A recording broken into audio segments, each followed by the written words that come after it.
जय हिंद दोस्तों, स्वागत है हमारे YouTube चैनल राज स्टडी जीएस पे। दोस्तों, इस वीडियो में हम साइंस के बहुत ही महत्वपूर्ण प्रश्न देखेंगे जो कि आने वाले एग्ज़ाम के लिए काफ़ी फ़ायदेमंद होगा। और ये सभी प्रश्न किसी न किसी एग्ज़ाम में पूछे हुए हैं और इससे रिलेटेड जितने भी और प्रश्न बनेंगे हम उसको उसमें डिस्कस भी करेंगे। तो चलिए शुरुआत करते हैं पहले प्रश्न से। पहला प्रश्न है कि एक विशेष कार्य करने वाले समान कोशिकाओं के समूह को क्या कहते हैं? तो इसका राइट आंसर है ऑप्शन नंबर सी, उत्तक। समान कोशिका यानी विशेष कार्य करने वाले समान कोशिकाओं के समूह को उत्तक कहा जाता है और उत्तक के अध्ययन को हम हिस्टोलॉजी कहते हैं। उत्तक के अध्ययन को हिस्टोलॉजी कहा जाता है और उत्तक विज्ञान के जो जनक हैं उनका नाम मार्सेलो मालपिघी है। तो उत्तक विज्ञान का जो जनक हैं मार्सेलो मालपिघी हैं और उत्तक के अध्ययन को हिस्टोलॉजी कहा जाता है। हिंदी में इसे औत्तिकी बोला जाता है, जबकि इंग्लिश में इसे हिस्टोलॉजी बोला जाता है। नेक्स्ट है कि जीव द्रव्य शब्द का प्रयोग सर्वप्रथम किसने किया था? तो इसका राइट आंसर है ऑप्शन नंबर बी, पुरकिंजे ने जीव द्रव्य शब्द का सर्वप्रथम प्रयोग किया था। और जीव द्रव्य के बारे में हक्सले ने बोला था कि जीव द्रव्य जीवन का भौतिक आधार है। यह भी प्रश्न पूछा जाता है कि किसने जीव द्रव्य के बारे में बोला था कि यह जीवन का भौतिक आधार है, तो हक्सले ने।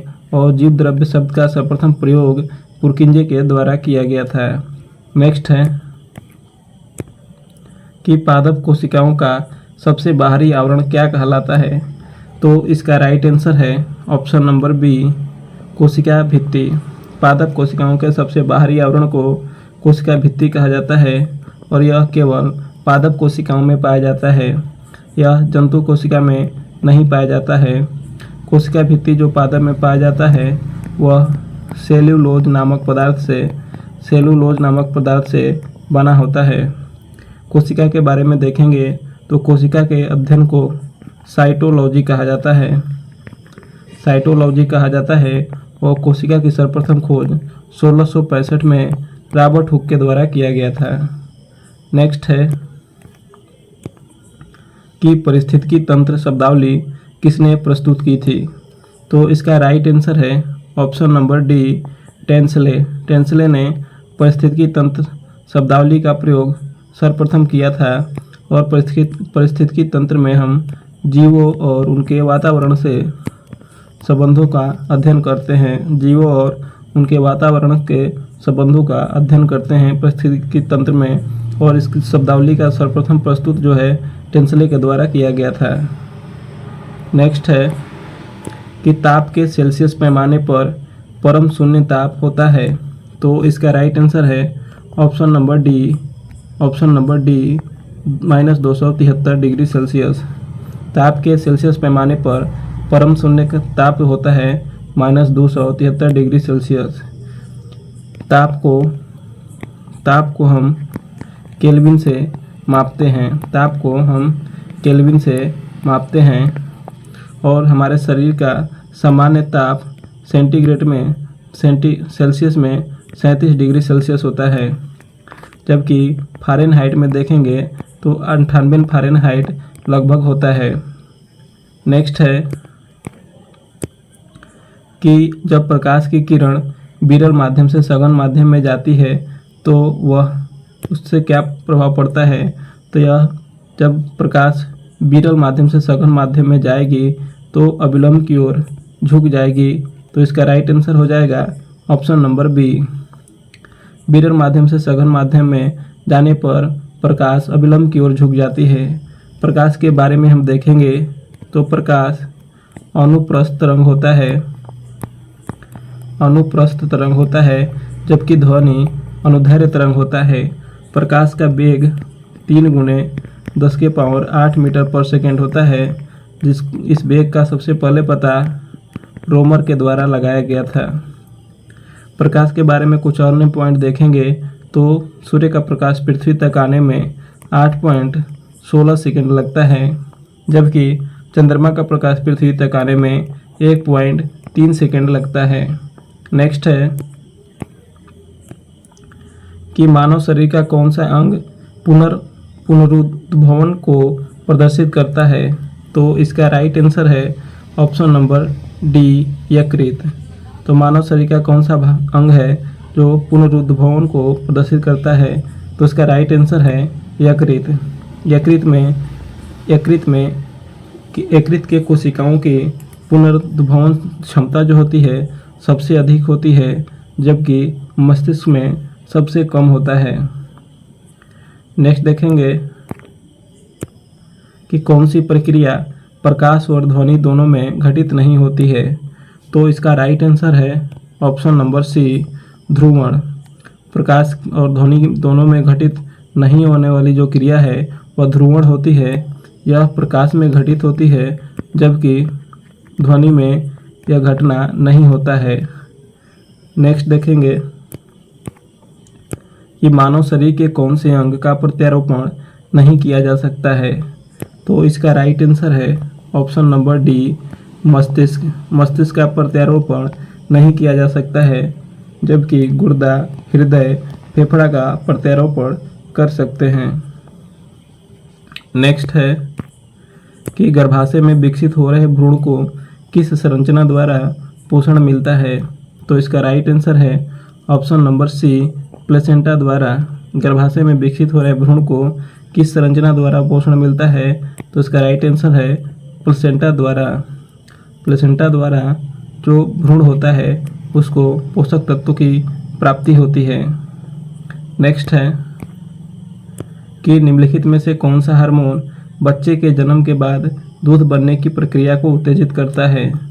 तो इसका राइट आंसर है option number D, prolactin. Prolactin जो हार्मोन होता है बच्चे के जन्म के बाद दूध बनने की प्रक्रिया को उत्तेजित करता है। नेक्स्ट है कि निम्न में से कौन सा हाइड्रोजन का समस्थानिक नहीं है। तो इसका राइट आंसर है ऑप्शन नंबर डी, ट्रांसियम। हाइड्रोजन का समस्थानिक नहीं है, जबकि प्रोटियम, ड्यूटेरियम और ट्रिटियम हाइड्रोजन का समस्थानिक है।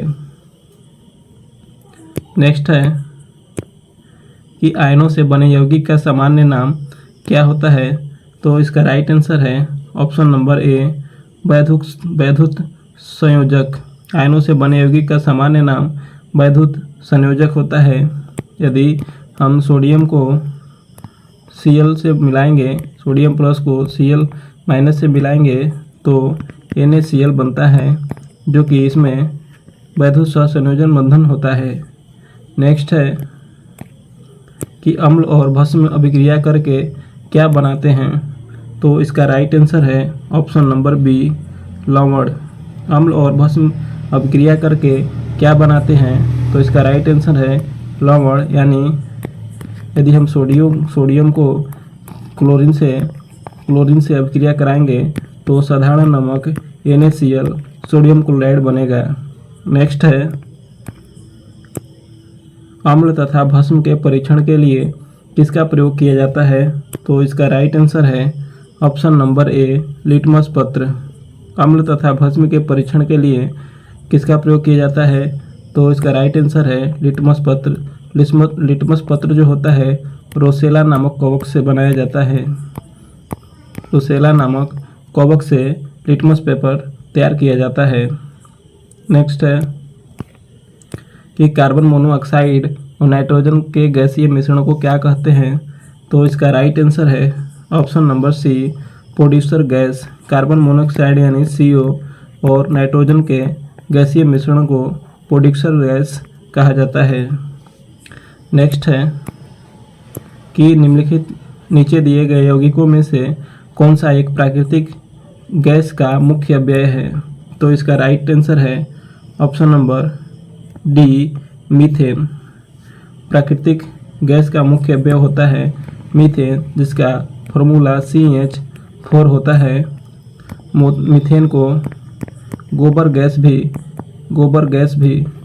गोबर गैस और मार्च गैस के नाम से भी जाना जाता है। नेक्स्ट है कि घरों में खाना पकाने के लिए उपयोग की जाने वाली तरल पेट्रोलियम गैस निम्न में से किसका मिश्रण है? तो इसका राइट आंसर है ऑप्शन नंबर बी, प्रोपेन और ब्यूटेन का। जो एलपीजी हमारे घरों में पाया जाता है, जिसका फुल फॉर्म होता है लिक्विड पेट्रोलियम गैस, इसमें प्रोपेन और ब्यूटेन मुख्य रूप से गैसें होती हैं। और एलपीजी में जब लीकेज होता है तो उसमें एक विशेष प्रकार का गंध आता है। वो गंध मरकेप्टन मिथाइल के कारण आता है, ताकि लीकेज होने पर पता चल जाए। जबकि एलपीजी जो गैस होता है, यदि मरकेप्टन मिथाइल नहीं मिलाया जाएगा तो उसमें कोई स्मेल नहीं आएगा। इसीलिए मरकेप्टन मिथाइल को इसलिए मिलाया जाता है कि ताकि उसमें स्मेल आए, लीक होने पर पता चल जाए। नेक्स्ट है कि तत्वों का सबसे पहले वर्गीकरण किसने किया था? तो इसका राइट आंसर है ऑप्शन नंबर डी, डोबेरेनर ने तत्वों का सबसे पहले वर्गीकरण किया था और इसने त्रिक नियम दिया था। जबकि न्यूलैंड्स के बारे में देखेंगे तो इसने अष्टक नियम दिया था। अष्टक नियम न्यूलैंड्स ने दिया था। नेक्स्ट है कि संगीत के सुरों पर कौन सा नियम आधारित था?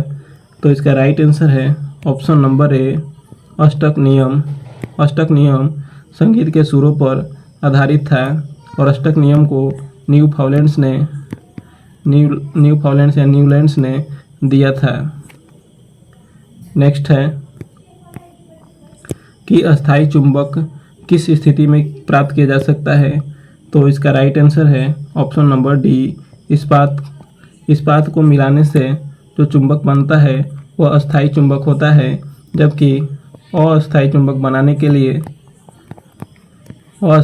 बनाने के लिए नर्म लोहे का प्रयोग किया जाता है और अस्थायी चुंबक बनाने के लिए इस्पात का प्रयोग किया जाता है। नेक्स्ट है कि एक लड़की झूले पर बैठी स्थिति में झूला झूल रही है, तो उस लड़की के खड़े हो जाने पर दोलनों का आवर्त काल पर क्या प्रभाव पड़ेगा? तो इसका राइट आंसर है ऑप्शन नंबर ए, कम हो जाएगा, क्योंकि आवर्तकाल T बराबर √L/G होता है। यदि उसके लंबाई में कमी होती है तो उसके आवर्तकाल पर भी कमी का प्रभाव पड़ेगा। तो इसका राइट आंसर हो जाएगा कम हो जाएगा। नेक्स्ट है कि नोबेल पुरस्कार एल्फ्रेड नोबेल के नाम से शुरू हुआ, जिन्होंने खोज की थी, यानी उन्होंने किस चीज़ का खोज किया था? तो इसका राइट आंसर है ऑप्शन नंबर डी, डायनामाइट की। अल्फ्रेड नोबेल ने डायनामाइट की खोज की थी। सेफ्टी लैम्प की खोज हम्फ्री डेवी ने की थी और टेलीफोन का खोज ग्राहम बेल ने किया था और हवाई जहाज़ की खोज राइट बंधु ने किया था। नेक्स्ट है कि टेलीविज़न का आविष्कार किसने किया था? तो इसका राइट आंसर है option number D, J.L. Baird. Television का आविष्कार J.L. बेयर्ड के द्वारा किया गया था।